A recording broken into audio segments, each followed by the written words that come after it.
And on the eighth day, God looked down on his planned paradise and said, I need a caretaker.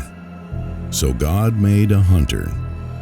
God said, I need someone who will rise before the sun, climb the steepest mountains, wade through icy rivers, and sit quietly in the cold, waiting not just for a harvest opportunity, but for a chance to be a part of something greater.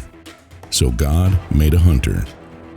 He said, I need someone who can track a deer through dense woods, read the signs left by the wind and the morning dew, and respect the life he takes, knowing that the harvest is not just for him, but for his family and for the wild places he cherishes. So God made a hunter. He said, I need someone who understands that hunting is more than a pursuit. It's a tradition, a way of life passed down from fathers to sons, mothers to daughters, from grandparents to grandchildren, and a bond that ties families together.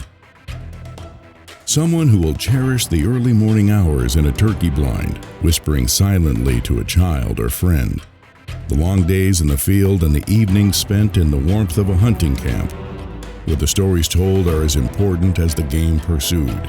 So God made a hunter.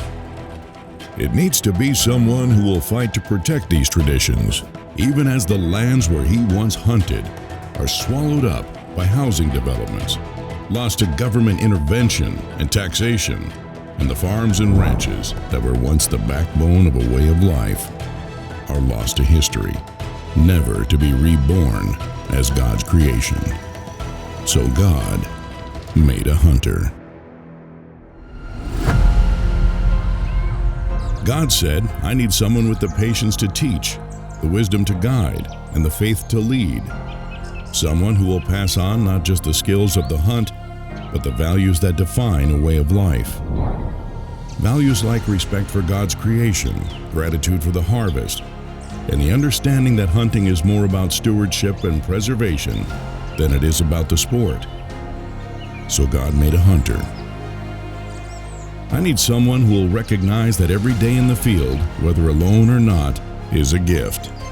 Someone who will teach his children that hunting is not just about the thrill of the chase, but about the connection to family, to the land, and to the Creator who made it all. So God made a hunter.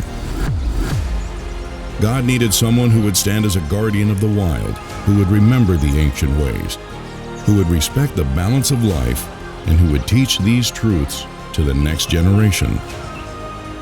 So God made a hunter. American Tactical, leaving our mark on the great outdoors. We believe.